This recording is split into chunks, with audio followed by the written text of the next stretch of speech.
Vamos ao 11º vídeo da nossa aula 2. No 10º vídeo nós paramos justamente na demonstração desse item. Então façamos. Item 3. Para n maior ou igual do que zero, faremos por indução. Bem, lembre-se qual é o item 3, né? A essa altura já esquecemos. A elevado a m elevado a n é igual a elevado a m vezes n. Bem, então faremos por indução para n. Tomamos n maior ou igual do que zero.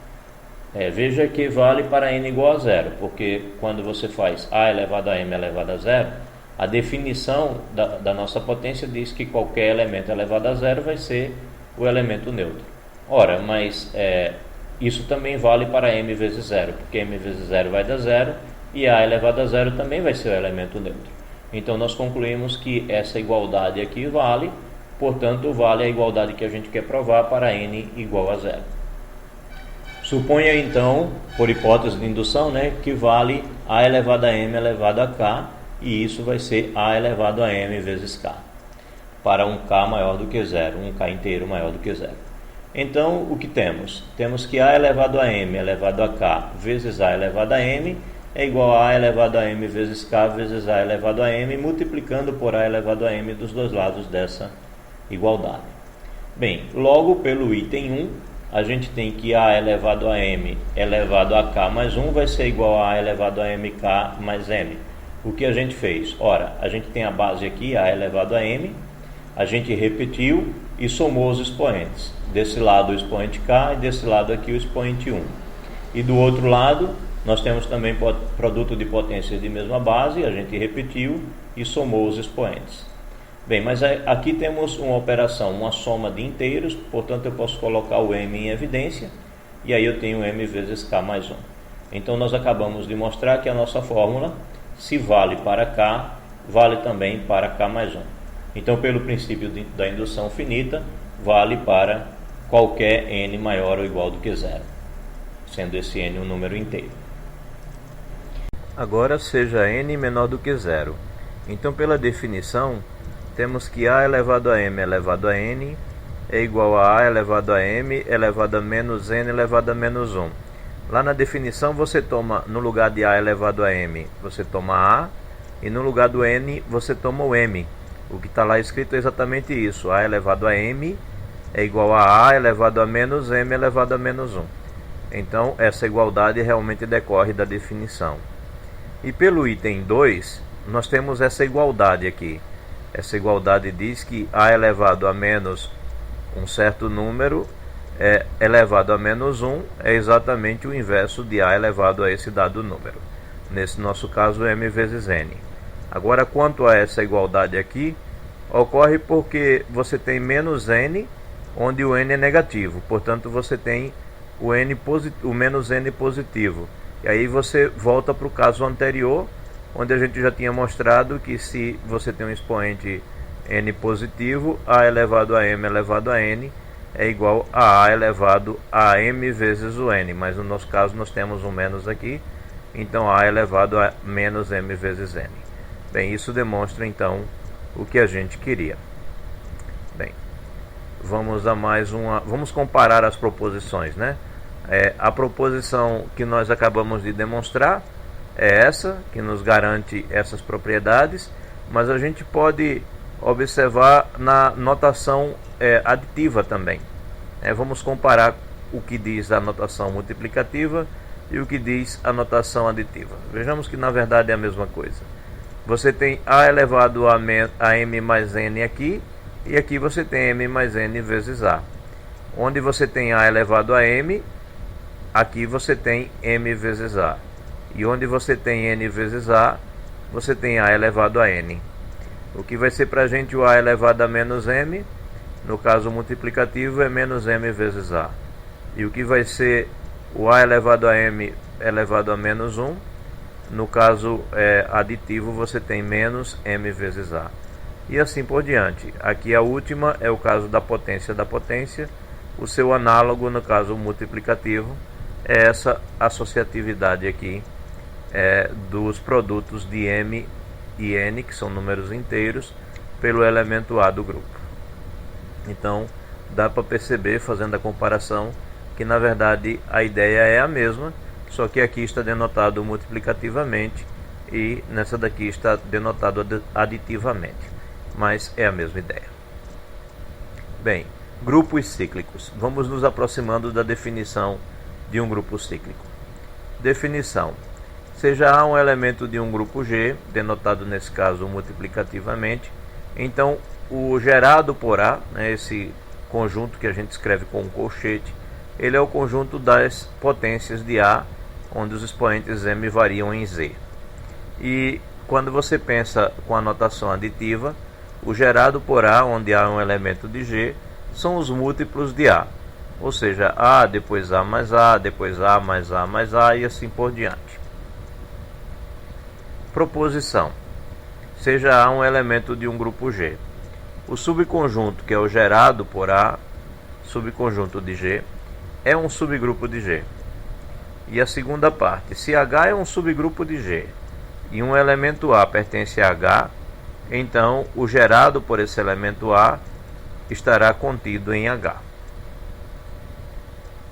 Bem, vamos à demonstração. Demonstração do primeiro, ou seja, vamos mostrar que o gerado por um elemento do grupo é um subgrupo. Bem, claro que o gerado por um elemento do grupo não é vazio, pois o próprio elemento pode ser escrito como A elevado a 1, ele pertence ao gerado por ele mesmo. Então, sejam dois elementos, x e y, pertencendo ao gerado por A. Isso significa dizer que existem expoentes inteiros, tais que o x é uma potência A elevado a m e o y é uma potência A elevado a n. Dessa forma, o que acontece quando eu multiplico x pelo inverso do y? Bem, x vezes o inverso do y vai ser igual a A elevado a m vezes A elevado a menos n, que A elevado a menos n é justamente y a menos 1, pelas propriedades que vimos anteriormente. Ora, mas o produto de potências de mesma base, repito a base, subtrai os expoentes, então eu vejo que x vezes y a menos 1 é uma potência de A, portanto, faz parte do gerado por A. Bom, ora, então nós acabamos de mostrar que o gerado por A não é vazio, e se eu pego dois elementos, a operação entre um e o inverso do outro continua no gerado por A, e isso garante então que o gerado por A é subgrupo de G. Bem, a segunda parte é imediato do fechamento da operação em H. Verdade, né? Se você tem que um elemento A está em H, A vezes A tem que estar em H. A vezes A tem que estar em H. Então todas as potências de A terão que estar em H. O simples fato de A ser fechado já obriga que o gerado por um elemento que está dentro dele continue dentro dele. A segunda parte nos diz que o gerado por A é o menor subgrupo de G que contém A. Claro, né? Porque se você tivesse um outro subgrupo de H contendo A, ele teria que ser, o gerado por A teria que ser subgrupo dele, né? Porque você continuaria com o A dentro desse outro subgrupo e todas as potências do A estariam dentro desse outro subgrupo. Não vai haver um grupo que esteja contido dentro do gerado por A e que não seja o próprio gerado por A contendo o elemento A, porque ele teria que conter todas as potências de A. Bem, definição então. A definição formal de grupo cíclico. Um grupo G será chamado grupo cíclico se, para algum elemento A pertencendo a G, temos que G vai ser o gerado por esse elemento. Nesse caso, o elemento A será chamado gerador do grupo G. Ou seja, em síntese, o que é um grupo cíclico? É um grupo que tem um gerador. Se tiver pelo menos um elemento de tal forma que todas as suas potências geram o grupo todo, ou seja, todos os elementos do grupo são potências desse elemento, então esse grupo é cíclico. Bem, exemplo. O gerado pelo I, onde I é um número complexo, vai ser esse conjunto aqui, com esses quatro elementos.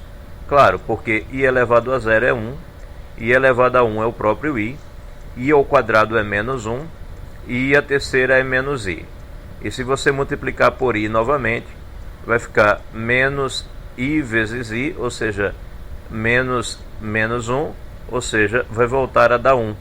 Então, vai voltar a ter essa mesma sequência. Portanto, todas as potências de I estão contidas aqui nesse conjunto. Então, é um subgrupo do conjunto dos números complexos com a sua multiplicação. Outro exemplo. O conjunto formado pela permutação do tipo 1, 2, 3, elemento de S3, ele vai ter só essas três permutações. Bem, de fato, temos 1, 2, 3 elevado a 0 vai ser a identidade. 1, 2, 3 elevado a 1 vai ser o próprio 1, 2, 3. E 1, 2, 3 ao quadrado, bem, 1, 2, 3 operado em 1, 2, 3. O 1 leva no 2. Aí se eu opero 1, 2, 3 de novo nele, o 2 vai ser levado no 3. Portanto, o 1 vai ser levado direto no 3 quando eu pego 1, 2, 3 aqui ao quadrado. Então eu tenho 1 vai para o 3. Agora vamos olhar o 2. O 2 vai para o 3. Aí se eu aplico de novo essa mesma permutação, o 3 vai para o 1. Então eu tenho que o 2 vai para o 1. É o que acontece aqui. O 2 vai para o 1. Agora o que acontece com o 3? Na primeira vez que eu aplico 1, 2, 3, eu tenho que o 3 vai para o 1. E quando eu aplico novamente 1, 2, 3, o 1 vai para o 2. Então o 3 vai para o 2. É exatamente o que acontece aqui. O 3 vai para o 2. Observe, porém, que se você aplicar mais uma vez o 1, 2, 3 sobre ele próprio, ou seja, se eu aplicar 1, 2, 3 aqui no 1, 3, 2, vai dar identidade. Porque quando eu fizer 1, 2, 3 vezes 1, 3, 2, vamos ver o que acontece. Bem, quando eu aplico o 1, 2, 3, bem, no 1, por exemplo, o 1 vai para o 2, mas aqui o 2 vai para o 1. Portanto, 1, 2, 3, aplicado em 1, 3, 2, ao ser aplicado no 1, vai levar o 1 no próprio 1. Agora veja, vamos ver o que acontece com o 2. Na primeira vez, onde aplico 1, 2, 3, eu tenho 2 vai para o 3. Mas para onde vai o 3 aqui? O 3 vai para o 2. Então, se eu aplico 1, 2, 3 aqui em 1, 2, 3 ao quadrado, o 2 vai para o próprio 2. Agora vamos olhar o 3. Aqui o 3 vai para o 1. E o que acontece com o 1 aqui? O 1 vai para o 3. Portanto, o produto desses dois elementos pega o 3 e leva no próprio 3. Pega o 1, leva no próprio 1, pega o 2, leva no próprio 2, ou seja, vai dar a identidade. Logo, os únicos elementos que tem nessas potências só são esses três. Vamos deixar esse próximo exemplo para o próximo vídeo.